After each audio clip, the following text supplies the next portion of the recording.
Hai dokter. Wah, anak cantik, sini. sibuk banget kayaknya dok. Biasa. Ini udah lama ketemu. Ini temen aku kenalin dokter kulit.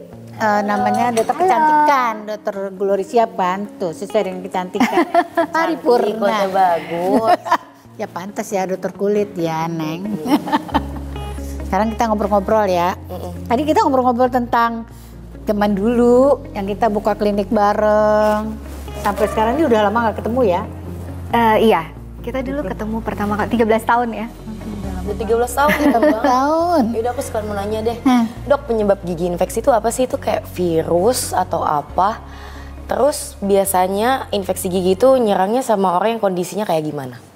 Infeksi gigi, nah infeksi gigi itu awalnya dari karies gigi sebenarnya. Karies? Karies itu jadi bolong gigi. Nah bolong gigi itu, dia kan setiap gigi itu ada lapisan-lapisannya. Ada lapisan enamel, ada lapisan dentin, di bawah itu ada lapisan saraf. Nah kalau infeksi gigi yang dini, yang masih di enamel tidak dirawat, akan menjalar ke lapisan di bawahnya. Jadi akhirnya timbul ke sarafnya, akhirnya timbul infeksi gigi.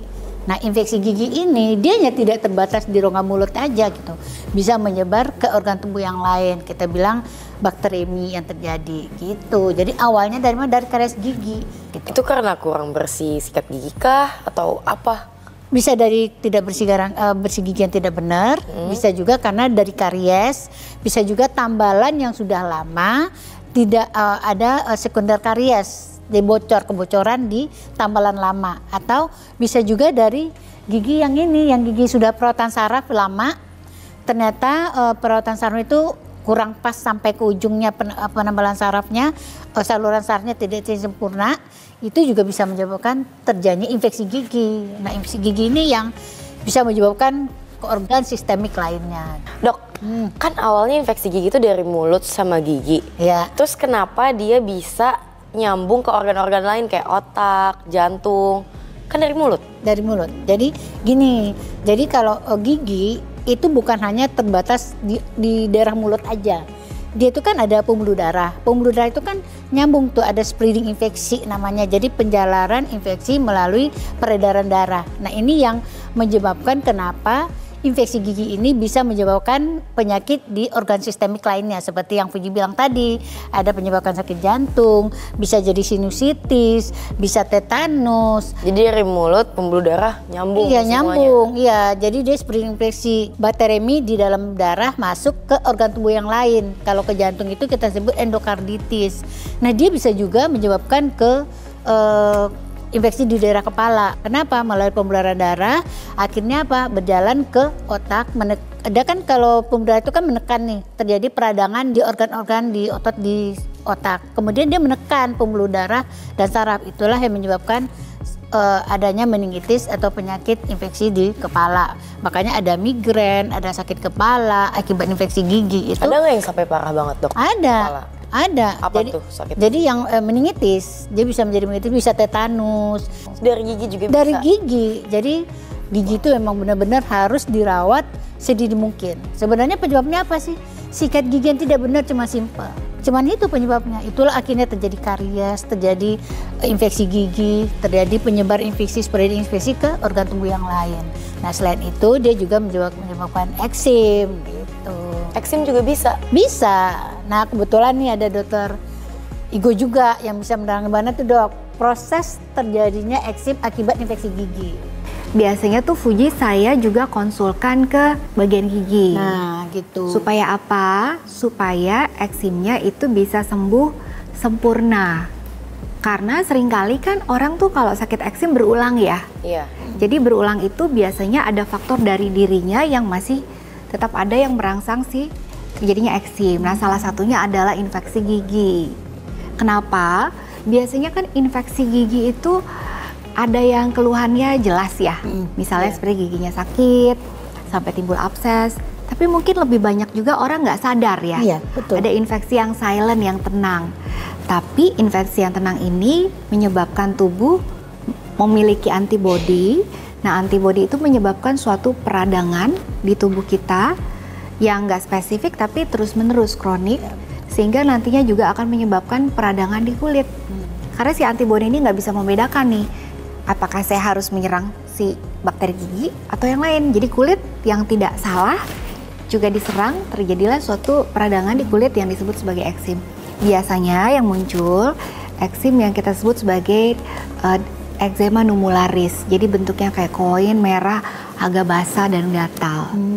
Gitu. Jadi kalau ada pasien dengan kondisi itu, biasanya selain diobati, aku rujuk juga ke dokter gigi. Nah, ini nih yang kadang-kadang pasien itu nggak aware kan penyebab kenapa dia gatal-gatal eksim. Dia udah berobat ke dokter kulit berkali-kali di ini, tapi tetap nggak hilang-hilang, tetap ada lagi bolak-balik ya kan, kamu lagi. Nah, kadang-kadang dokter sudah mengarahkan nih ke pasien untuk coba cek giginya gitu. Waktu itu kemarin juga ada pasien kita ada eksim di kulitnya gitu, gatal nggak sembuh-sembuh gitu. Nah itu aku cek di ronsen foto, memang kebetulan banyak banget infeksinya, dan dia pernah disuruh sama dokter kulit untuk cek gigi, tapi mungkin yang dia terima penyampaian dokter itu adalah pilihan, boleh iya boleh enggak. Oh iya. Nah itu yang mungkin pemirsa tahu bahwa ini bukan pilihan tapi harus dikerjakan, apalagi dokter kulit sudah menyarankan, benar gak dok?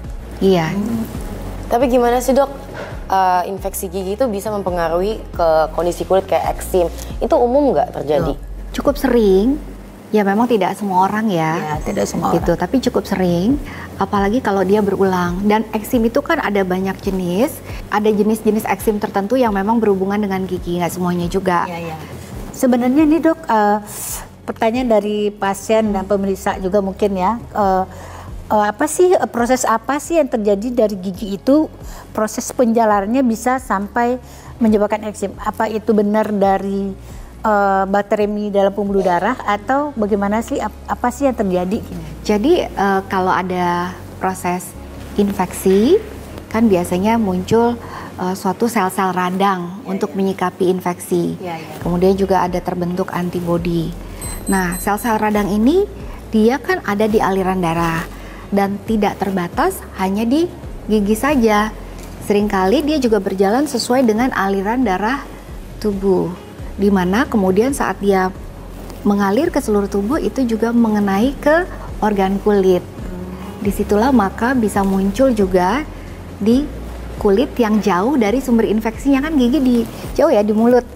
Biasanya nanti eksim di kaki, emang bisa berubah dok? Bisa, karena ada aliran darah tadi itu. Jadi meskipun rasanya jauh, tapi itu bisa berhubungan.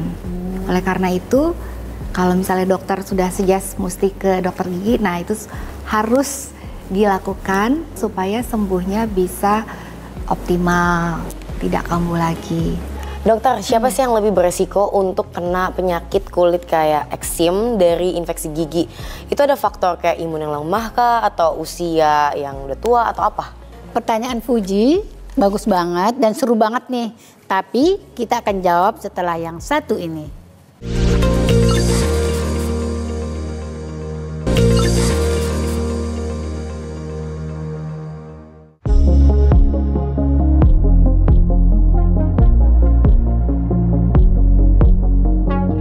Nah pemirsa, kita kembali lagi ke Hidup Sehat bersama Dr. Gigi Devia. Nah kita akan coba jawab nih pertanyaan dari Fuji. Nah gimana dokter? Ya jadi memang tidak semua orang dengan infeksi gigi akan mengalami eksim. Terutama orang-orang yang memang memiliki kondisi kulit yang sebelumnya juga sudah sensitif. Jadi kita sebut sebagai kondisi atopi namanya. Kulit yang sensitif ini kalau misalnya ada infeksi gigi, apalagi kalau kronik, maka itu akan lebih beresiko untuk terjadinya eksim. Jadi kalau kita sudah punya kulit sensitif, punya infeksi gigi, sebaiknya buru-buru diobati itu dok. Tapi kalau tadi Puji tadi, kalau imun itu pengaruh nggak dok? Imun sama apa tadi? Sama usia? Ya dengan imunitas itu ada pengaruh nggak? Ya dok, dengan imunitas menurun, itu tentu juga akan mudah terjadi infeksi. Dan kemudian juga jadi lebih berisiko untuk terjadinya eksema. Kalau usia sih sebenarnya nggak juga ya dok, bisa dari usia yang lebih muda maupun yang semakin lanjut. Tapi semakin usia kita bertambah, itu sebetulnya lebih berisiko sih dibandingkan yang muda. Betul. Infeksi gigi itu ada kategorinya nggak, dari yang ringan, habis itu berat, ada nggak? Ada dong. Jadi infeksi gigi ringan itu pasien tuh biasanya tidak ada gejala. Tiba-tiba dia ada tidak ada keluhan apa-apa dan dia datang ke dokter gigi, biasanya ketahuannya itu dari ronsen foto yang telah kita lakukan ke dokter gigi. Terus kita periksa klinis.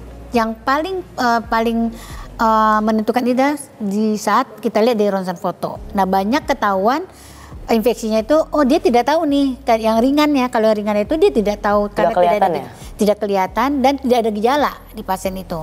Nah, ini gejala ringan. Tapi kalau infeksi gejala berat sampai yang paling berat pun ada. Yang tadi saya bilang bahwa bisa menyebabkan kematian juga. Karena apa? Infeksi itu bisa menyebar ke leher, ke saluran pernafasan kita, lidah kita terangkat, itu khas daripada infeksi phlegmon dan itu bisa apa? Bisa mengancam kematian, bisa infeksi masuk ke torak, itu juga menyebabkan kematian gitu. Jadi dia ada dari yang ringan sampai yang berat gitu. Dok, terus siapa yang lebih beresiko mengalami komplikasi sistemik dari infeksi gigi?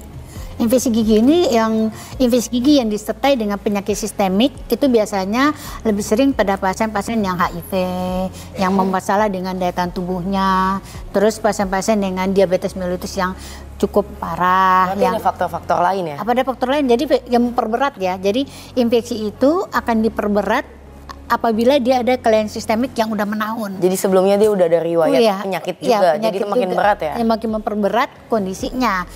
Seperti orang HIV kan dia yang diserang kan daya tahan tubuh ya, dok, imunitasnya, dan itu akan memperberat kondisi infeksinya gitu. Jadi memang yang Puji tanyakan tadi adalah sesuatu yang memang perlu pemirsa tahu juga bahwa infeksi gigi ini bukan hanya berkisar di sekitar gigi, tapi dia bisa banyak sekali menyebabkan infeksi dan penyakit di organ tubuh yang lainnya. Apalagi pasien-pasien dengan kondisi sistemik yang sudah ada seperti diabetes, HIV yang tadi saya bilang gitu.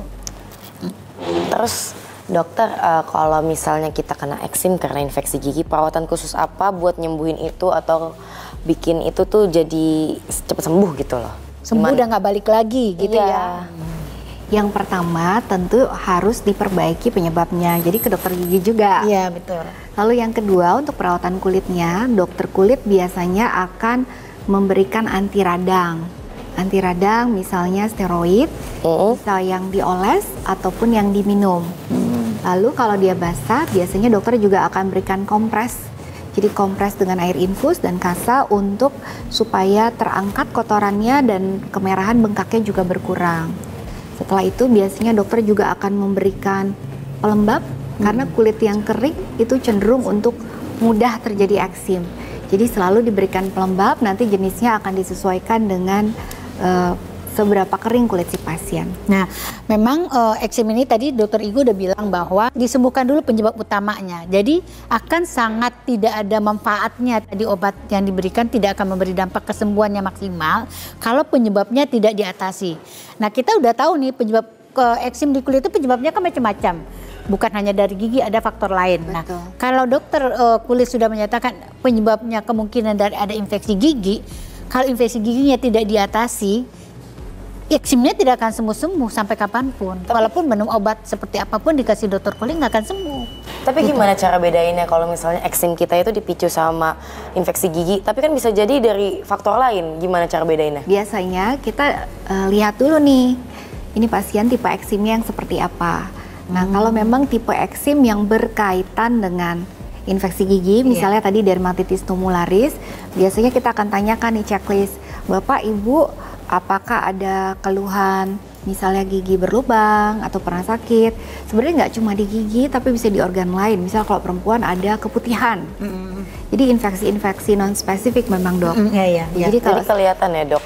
Maksudnya jadi dari ada tipenya, ada beda tipe gitu ya. Betul. Jadi nanti kalau memang tipenya ini berkaitan dengan infeksi tubuh lain, baru dicari apakah ke arah gigi atau ke arah kalau perempuan ke daerah obsgin, kewanitaan.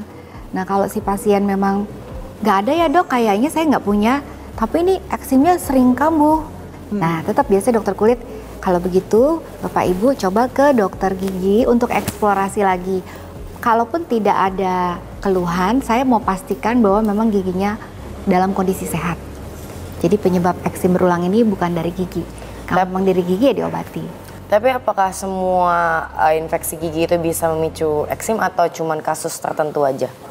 Nggak semua, biasanya juga nggak semua. Jadi eksim itu banyak faktor penyebabnya. Betul. Salah satunya ada disebabkan karena infeksi gigi. Nah, buat pemirsa dan buat Puji nih, jadi memang sebenarnya adalah infeksi gigi itu harus diatasi sedini mungkin. Rongga mulut pun juga harus bersih, ya kan?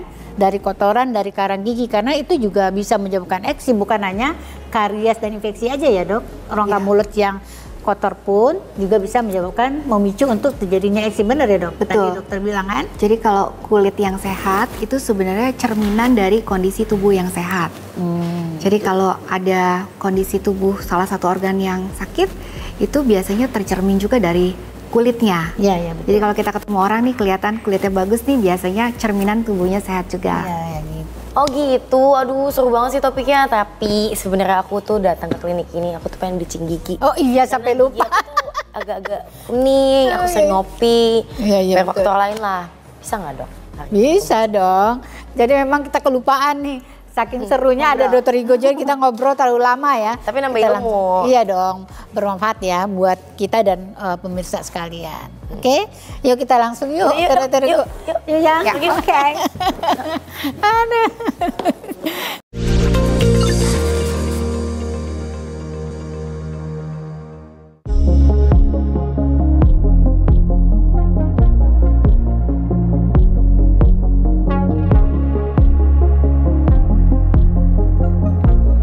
Halo, nah. Halo, Dok. Siap-siap. Halo Mbak Fuji, saya Dokter Dokter Erik. Erik. Mau bleaching gigi. Iya, bleaching gigi ya. Iya. Oh langsung duduk aja? Ya, langsung duduk ya. Dok, apa sih manfaatnya bleaching gigi?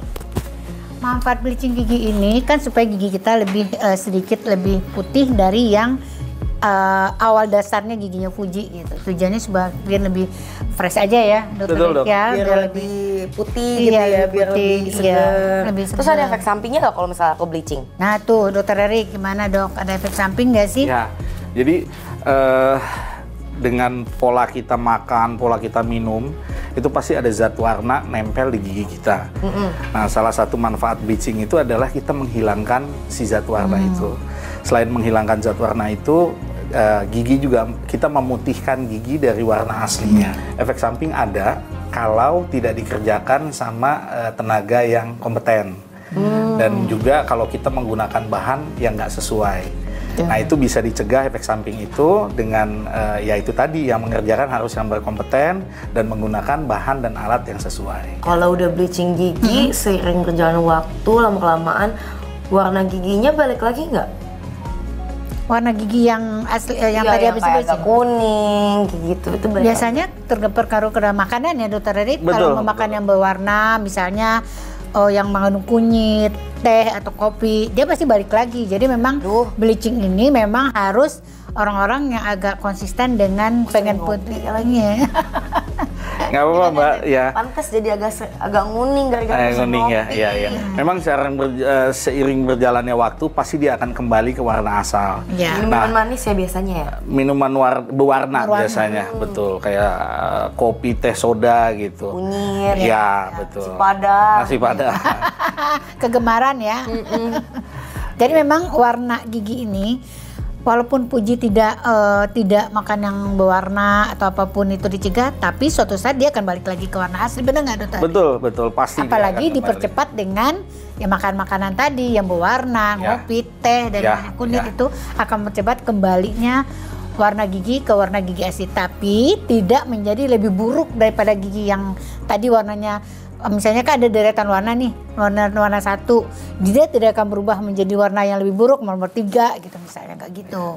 Tapi stay aja di warna aslinya. Betul. Jadi memang tindakan bleaching ini Mbak, ini merupakan satu tindakan kosmetik. Artinya apa? Dia tidak permanen. Oh, Ya. perawatan aja ya? Betul, gitu. Jadi nanti dia akan kembali ke warna aslinya, tapi memang itu berapa lama, berapa cepat, tergantung pola makan, pola minumnya itu Tergantung tadi. orangnya Gitu. masing-masing Betul, sebenarnya ya. betul seperti itu Mbak. Nah kita mulai bleaching ya. Oke. Ya Dokter Boleh, Erik. boleh dong kalau Silakan, udah siap, Dokter Erik. kita mulai. Silakan. Ya. Siap ya Neng? Siap. Semangat tetap.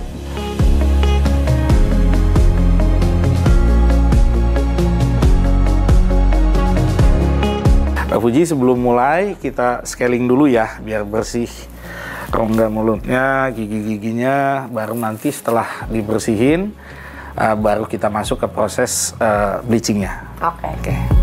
Ya.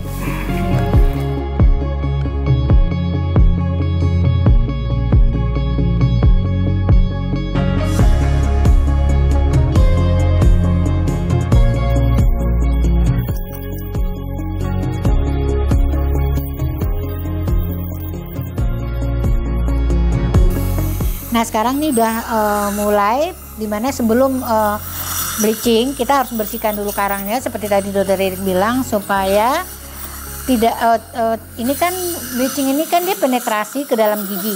Jadi dengan adanya pembersihan ini jadi mengangkat kotoran-kotoran yang akan menghambat penetrasi daripada si bleaching tadi ya Dokter Erik ya.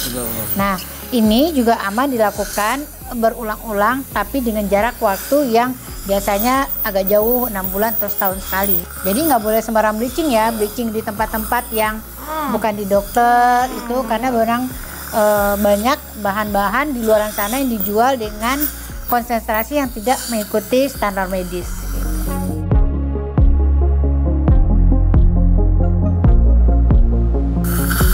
Nah Fuji memang kan kadang-kadang orang punya sensitif yang berbeda-beda ya. Di Fuji ini tingkat ambang rangsang nyerinya sedikit lebih tinggi, jadi kita harus agak sedikit pelan-pelan dan obatnya benar-benar harus dipertimbangkan untuk pasien-pasien yang sensitif. Biasanya kadar H2O3% lebih rendah.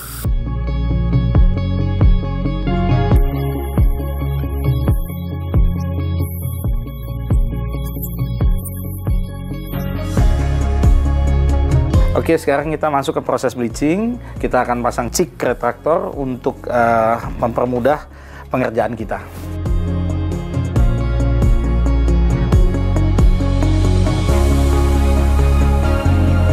Ada yang sakit? Oke, ini saya kasih kapas nanti di sini supaya nggak sakit ya.